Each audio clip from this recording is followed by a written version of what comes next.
what the Hindu right did was basically taking a giant dump on the grave of a Muslim cultural site that they themselves demolished. So a lot of big things happened in South Asia today. So the first thing that happened is there is a city in India called Ayodhya. And Ayodhya is a pretty important spot to a lot of Hindus, because in Hinduism there's a belief that that an incarnation of the protector god Vishnu, named Rama, from the story of the Ramayana, was born and lived and ruled there. So basically, people from my religion have this idea of, like, you know, that's where Rama lived and ruled, and that's like important real estate for us. It's kind of, in a lot of ways, it's like Jerusalem. Without like the perfect analog, but today people from my religion opened up a temple to the Lord Rama in Ayodhya. So on the surface it seems super benign. You know, it's a historical spot for Hindus. We want to have a temple there to commemorate Rama's life. And, you know, it's part of our mythology, part of our culture, part of our tradition, and we kind of want to just, we want to have a little monument there. So on the surface, it seems largely benign. Let me tell you exactly why it is not benign. That temple in Ayodhya stands on the site of the demolition of one of the most important mosques for Indian Muslims in India. In 1992, there was a mosque called the Babri Masjid, and a bunch of Hindu terrorists got together and they demolished a mosque that had been standing there for about somewhere between 460 and 470 years. At some point in the 1520s, that mosque was erected, was completed, and in 1992 it was demolished in an act of religious violence perpetrated by Hindus. Now, what Hindu fascists will tell you is, well, you know, what about the religious violence that was perpetrated in order to build that mosque in the first place? It was 470 years ago. So there's an epidemic of religious violence in the 90s, largely stemming from the demolition of Babri Masjid, but, you know, it's basically, as soon as the fire starts to go out, something sparks it again. You know, a Hindu gets hacked up in Bombay, or, you know, just some random guys start fighting. Usually you'll have the same, like, RSS groups wind up being responsible for, or at least wind up being a part of whatever violence starts. And there is a very clear power differential in pretty much every part of India, where obviously I am not in favor of religious violence, no matter who perpetrates it. But let's be perfectly real, right? Like, you know, it's not a very brave opinion for me to say, hey, listen, I don't like when Hamas kills innocent people, using Israel and Palestine as an analog. I don't like when Hamas kills innocent people. Wow, great. So brave. But if you're being remotely honest about power dynamics in a region, you will understand that the same way that Israel has overwhelming power and authority in the region, and that they are largely in control of political and military power dynamics in Israel and in Gaza and the West Bank. The same way you have to be honest about, like, guess what? The Hindu right has so much more control than if you consolidated all of the political and military power that Muslims, scheduled castes, that every single oppressed caste plus Muslims, if you consolidated all of their political and military power, it would not touch a fraction of what the Hindu right has. So when there's an epidemic of religious violence, there's a group that has the power to stop it, and there's a group that does not. So let's be honest about who is largely in the larger picture to blame for religious tension in a region of the world where one religious group has an overwhelming majority of power. So Babri Masjid is demolished, and there is a long period of religious violence. What does the Hindu right do? They wait. They wait, they wait, they wait, they wait. Because what they're trying to do is, remember that statute of limitations on Muslims putting up a mosque in Ayodhya, and how after 470 years, whatever violence occurred to put that mosque there is grounds for Hindus to say, you know what, it's violence that put it there, we're going to tear it down and put a temple up. Apparently for Hindus, that statute of limitations is 27 years. Because that's how long it took for the Supreme Court to make a ruling saying that it was okay to build a temple to Rama on the burial ground of the Babri Masjid. So for Muslims, there is no statute of limitations even after 470 years. For Hindus,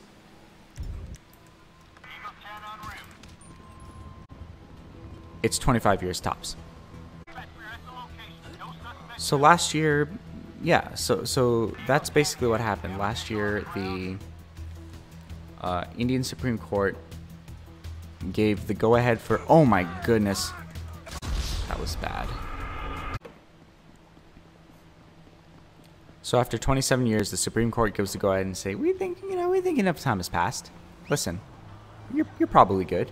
Sure, it was your political faction. It was the BJP and the RSS that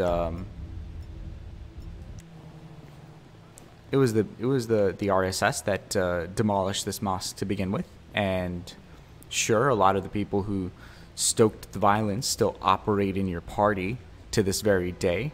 But you know, it's been 27 years, all right?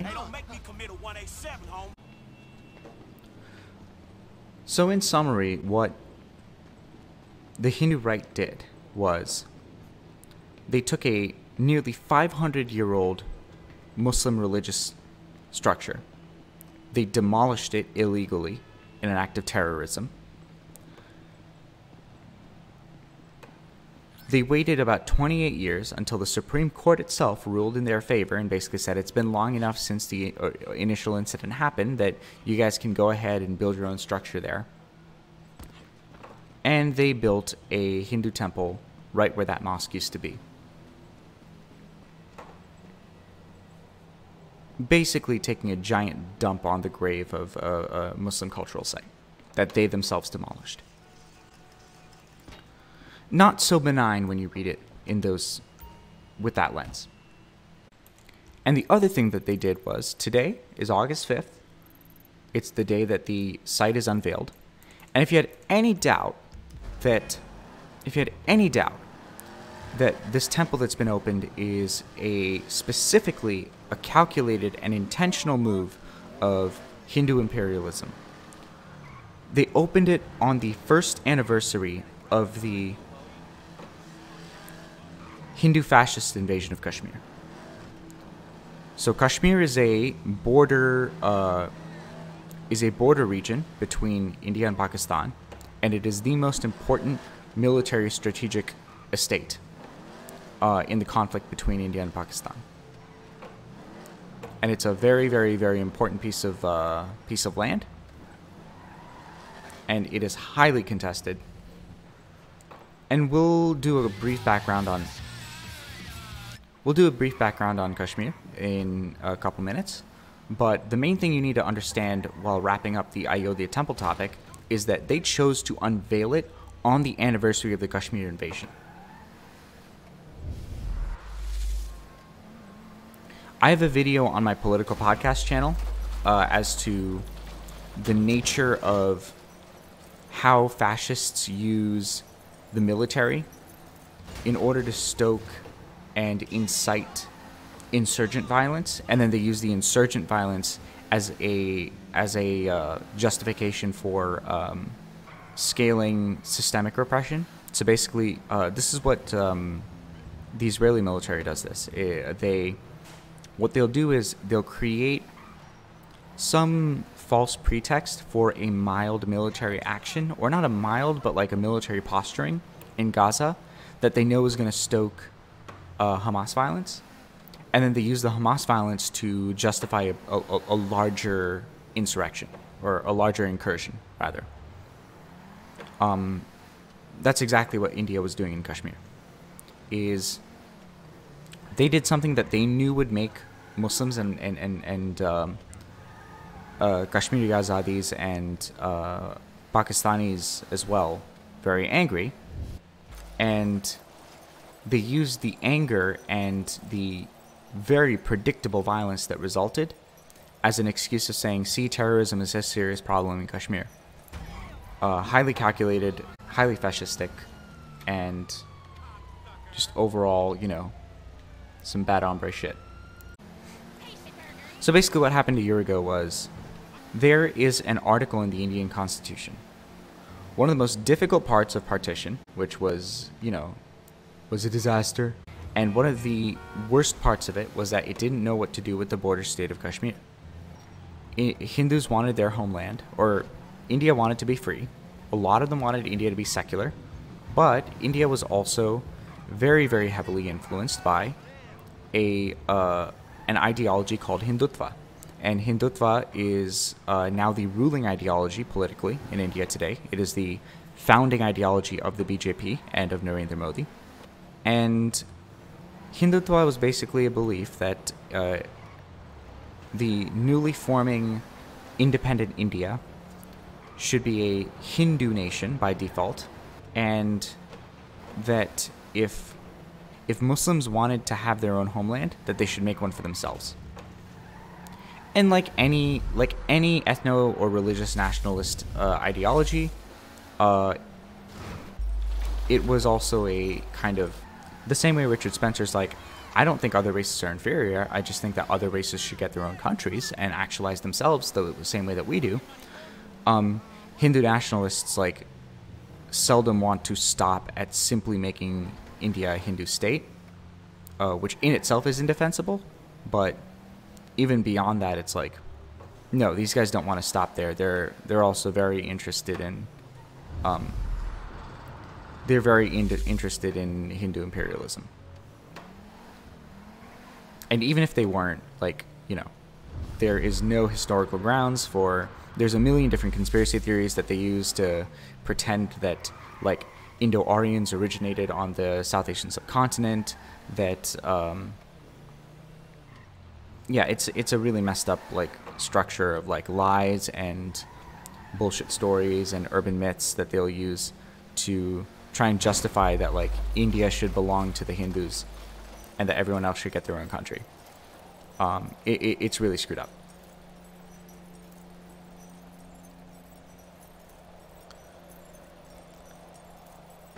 So because of these people, there were many Muslims who felt unsafe in India and they wanted to get their own country. The secularists were very uncomfortable with that idea. So what happened with partition was the South Asian subcontinent was split into India and Pakistan. They didn't know what to do about the border state of Kashmir because there was a massive mixage, a huge blend of Muslims and Hindus there.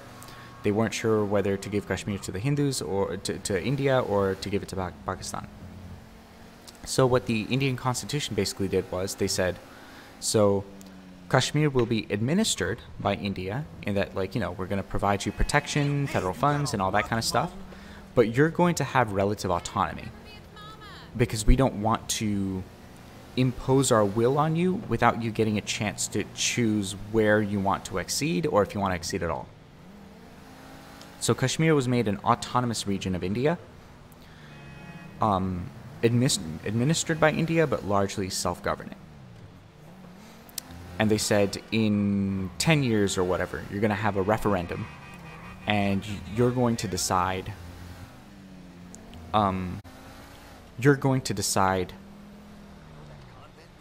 if you want to be part of India, if you want to be independent, if you want to go to Pakistan. Kashmir became autonomous. India never honored the plebiscite. So there was never really a mechanism from the point of independence to Kashmir being allowed to make a proper decision as to its future.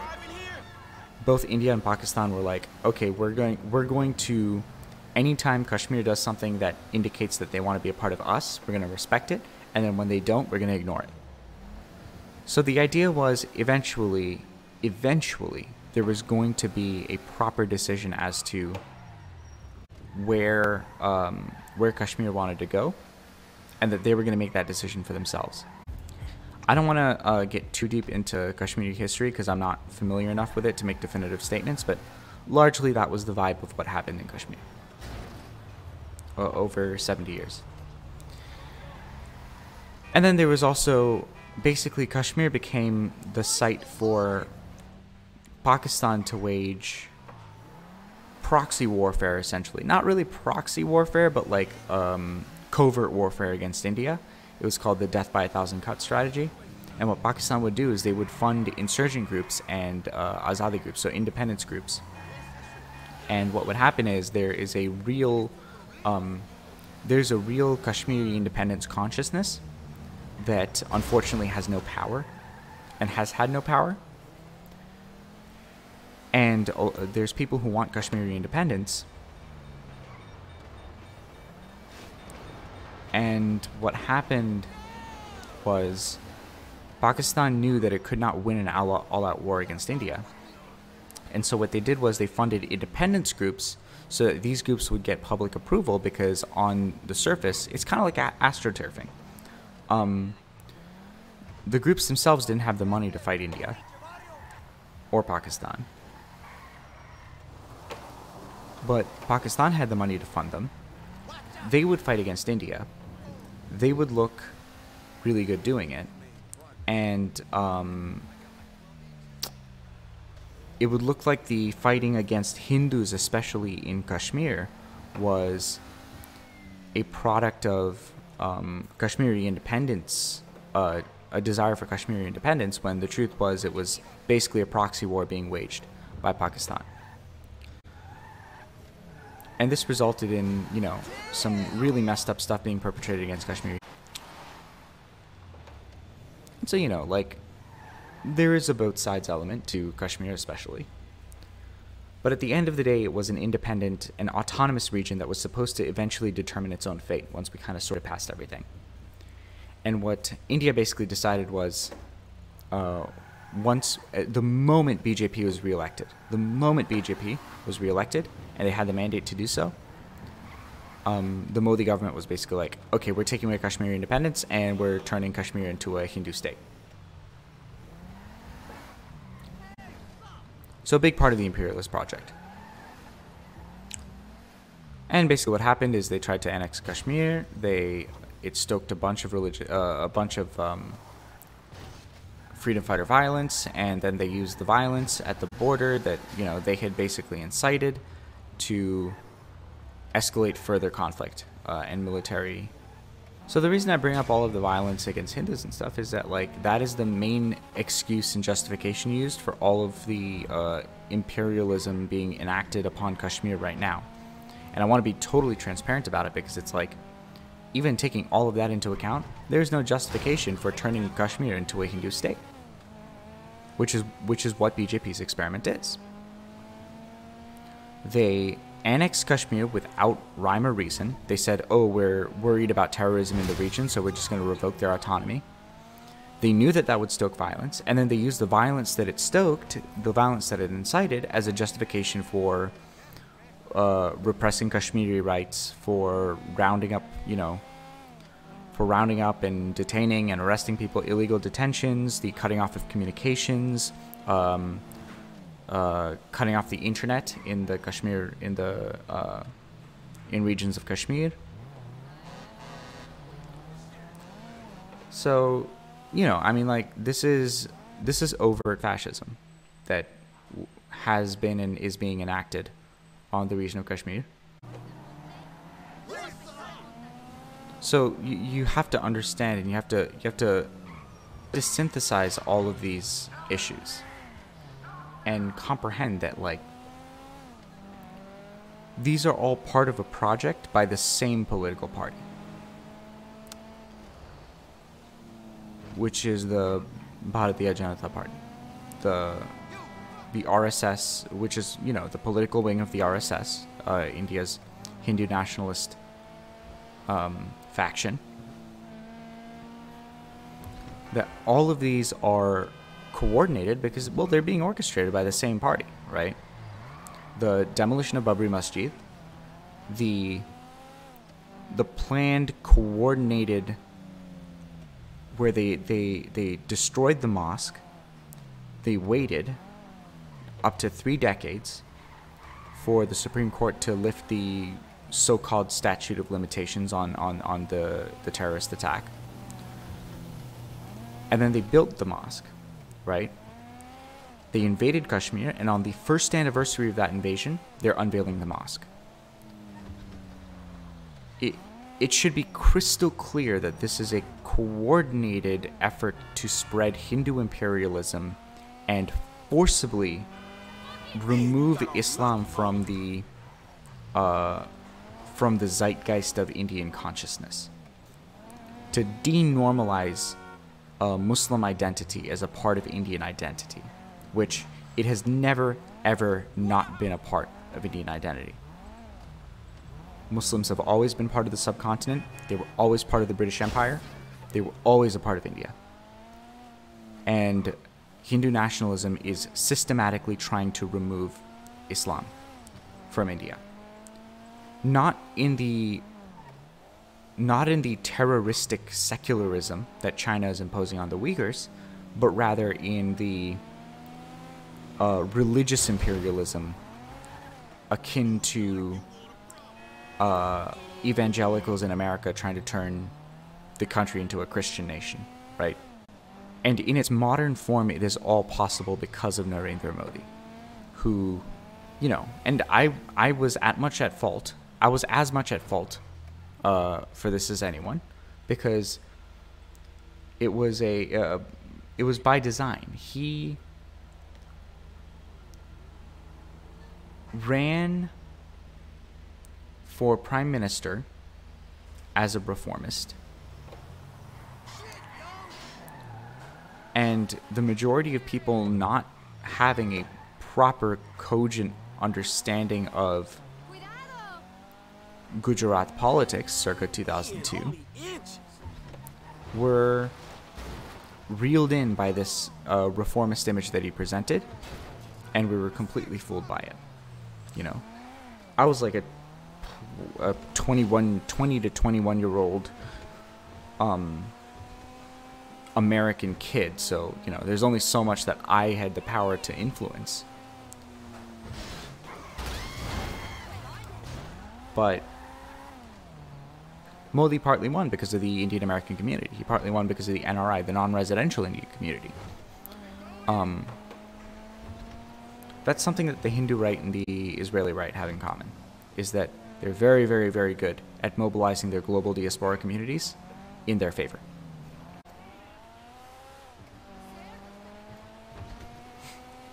So I did a profile on Narendra Modi last week, but we'll do a recap since we're here. Narendra Modi came up in the ranks of the RSS, which at the time that he grew up in it was a pretty low time for the RSS. They one of their members assassinated Mahatma Gandhi, and as a result a lot of the ways in which they operated were officially, either banned or stigmatized. They weren't a very popular group as a result of that.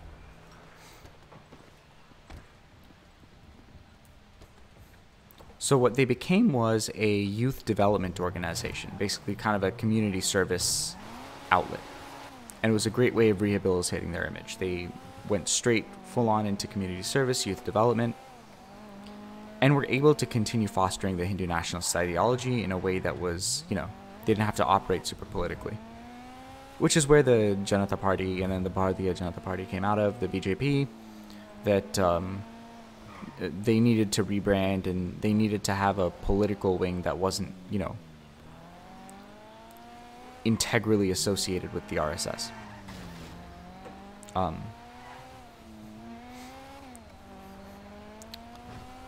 So Modi came up in the ranks of the RSS as, basically a socially acceptable version of the Hitler Youth, is what it was. And his first big position in Indian government was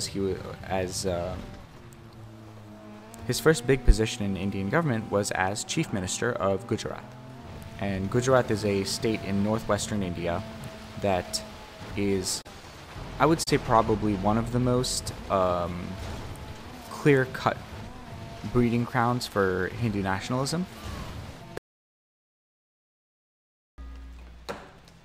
So, in 2002, when Narendra Modi was Chief Minister of Gujarat, there was a train carrying a bunch of Hindu pilgrims back from someplace, and that train was burnt down. The Hindus blamed the Muslims. They thought it was religious violence. May have been, may not have been. I'm not sure about the investigations into that burning. But basically they were like, okay, so this train full of Hindu pilgrims has been burnt down. Here's what we're going to do. We're going to go hack the limbs off of every Muslim we can find. So for 3 days there was what can only be described as a pogrom enacted against the Muslims in Gujarat. And what Modi basically said was, there could be violence. There could not be violence. I don't know. I'm sure there is some violence. There's always going to be some violence. This was a pogrom. This was an act of genocide being enacted. And Modi was like, no, look, it's just protests, right? People are protesting, right? And they have the right to protest. We can't stop them from protesting. It's their democratic right. We're going to let them protest. We're going to let them protest. So, using that as an excuse, he ordered the state police not to get involved and to let Hindus continue to hack Muslims to shreds. I really need a motorbike. This happened for 3 days. The death toll was horrendous.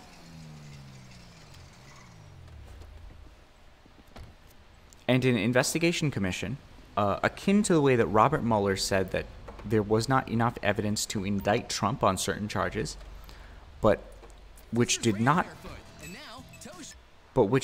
necessarily mean that he was innocent, but simply that they were not able to find evidence indicating that Trump intentionally colluded with Russia, even though there was clear evidence that people had colluded on his behalf, with or without his knowledge. In a similar sense of, I don't have evidence to indict you, but that doesn't mean that you're innocent. The commission basically said they did not have evidence beyond a reasonable doubt that Narendra Modi had intentionally prevented the police from getting involved in order to maximize the amount of death.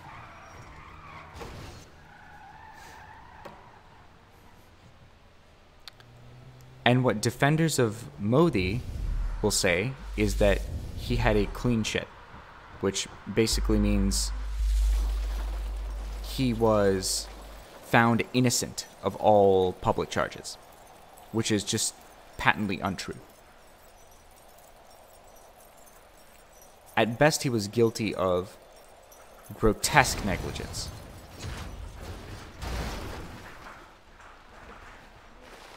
And there's still plenty of reason to believe, in retrospect.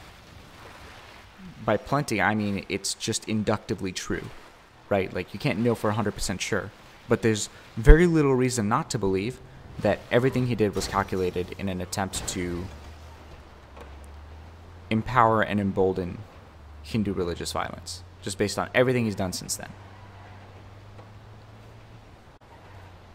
This is just a little background on Modi, right?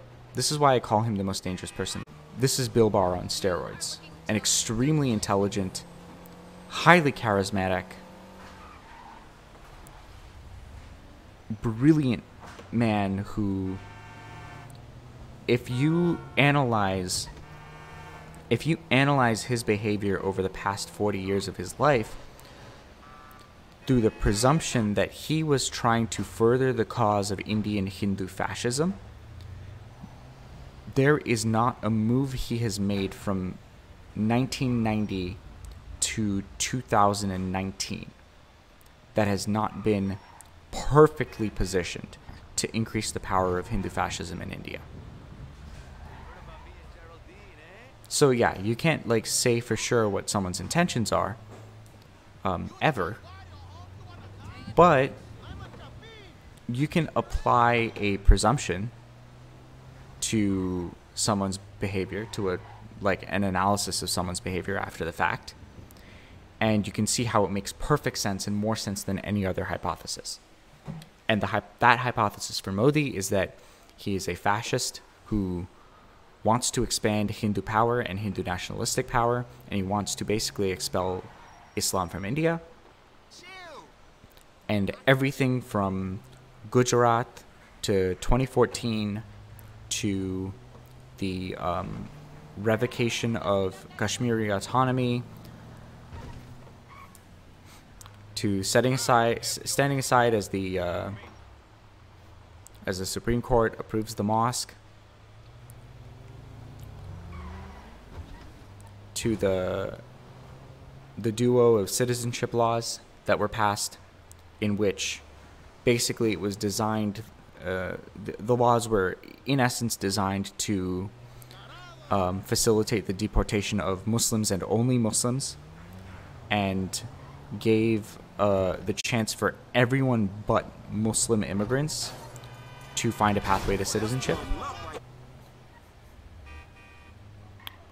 And if you analyze everything he has ever done while in political power, under the lens of this is a Hindu fascist, every single action of his makes sense, and every single action of his is quite frankly brilliant, right? Is an extremely intelligent, very dangerous man.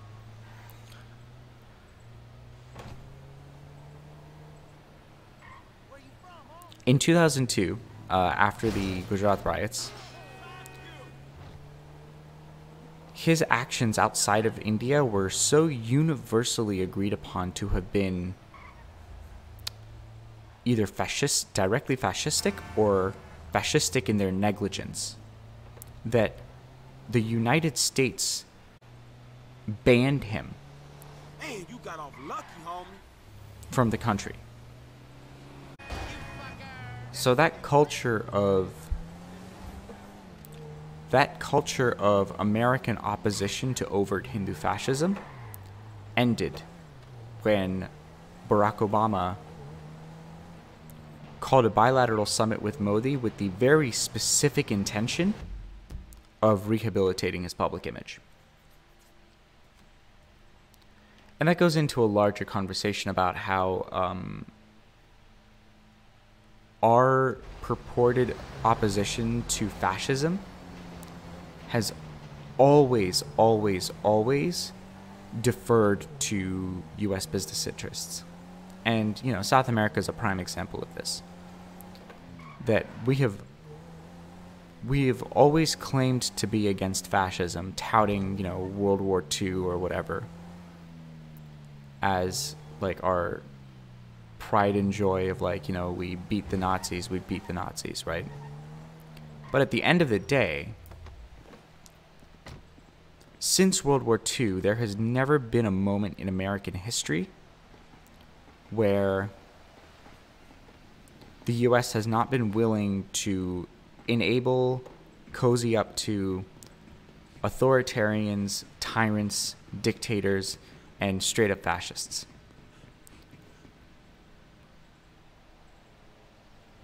when such an action clearly benefited American business interests.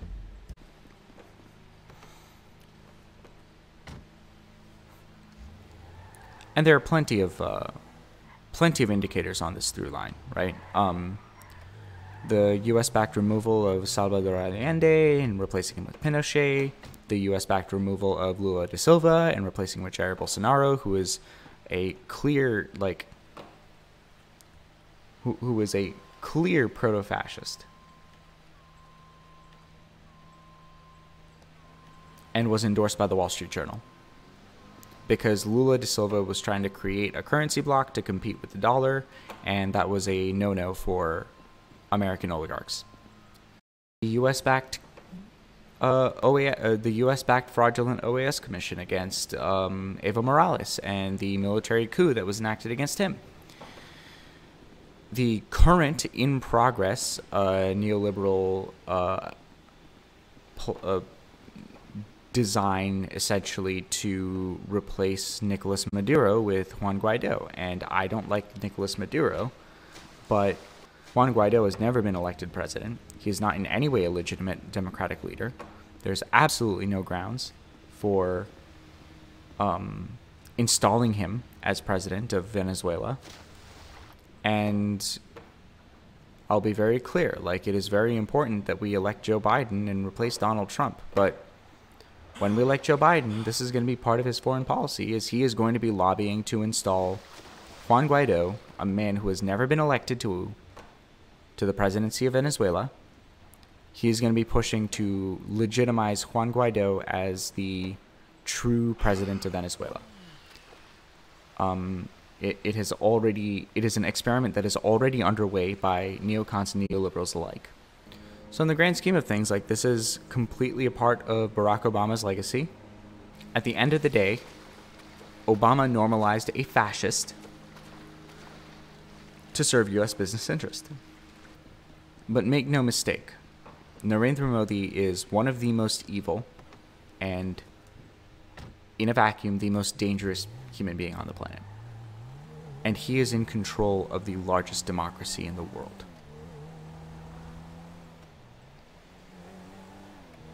The man is an ideologue. He has all of the access to power. He's a believer.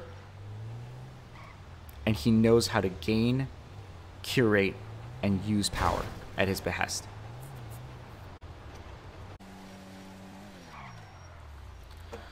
So that's why today is really significant.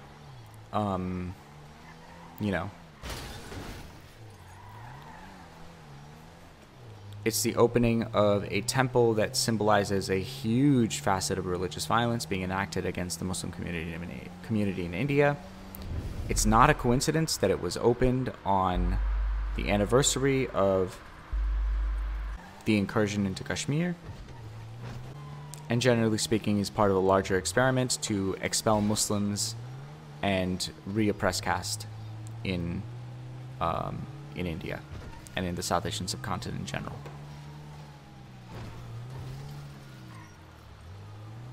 Very bad day. Very, very bad. Something that could be not good. Not good. Very bad for you. Alright, that's going to do it for me. Thank you so much for watching. If you enjoyed the video, be sure to like and subscribe for future videos. I'm going to be putting out new videos every day. We're going to be talking about global politics, the far right. We're going to be talking about healthcare. Definitely stay tuned. And if you want to join the discussion live, I stream to Twitch live at 1 p.m. on weekdays, Eastern Time.